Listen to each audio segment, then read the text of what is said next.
ফিলিস্তিনের অবরুদ্ধ গাজা উপত্যকায় প্রায় ৭ মাস ধরে চলা ইসরায়েলের ধ্বংসাত্মক যুদ্ধে অবিস্ফোরিত গোলাবারুদ সহ বিপুল পরিমাণ ধ্বংসস্তূপ অপসারণ করতে প্রায় ১৪ বছর সময় লাগতে পারে।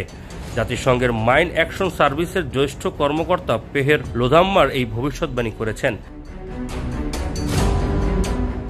গাজার ক্ষমতাসীন ইসলামী শাসক গোষ্ঠী হামাসের বিরুদ্ধে ইসরায়েলের সামরিক অভিযান ২৩ লাখ মানুষের সংকীর্ণ ও উপকূলীয় অঞ্চলটিকে মরুভূমিতে পরিণত করেছে। বর্তমানে সেখানকার বেশিরভাগ বেসামরিক মানুষ গৃহহীন, ক্ষুধার্ত এবং রোগাক্রান্ত হওয়ার ঝুঁকিতে রয়েছেন। জেনেভায় এক ব্রিফিংয়ে এই নেতা বলেন, যুদ্ধের ফলে প্রায় ৩,৭০,০০,০০০ টন ধ্বংসাবশেষ ব্যাপক ঘনবসতিপূর্ণ ওই অঞ্চলে পড়ে আছে। তিনি আরও বলেন, গাজায় পাওয়া অবিস্ফোরিত গোলাবারুদের সঠিক সংখ্যা নির্ধারণ করা প্রায় অসম্ভব। তারপরও ধ্বংস হওয়া ভবনগুলোর ধ্বংসাবশেষ পুরো ধ্বংসস্তূপ নির্দিষ্ট পরিস্থিতিতে পরিষ্কার করতে ১৪ বছরের মতো সময় লাগতে পারে বলে ধারণা করা হচ্ছে।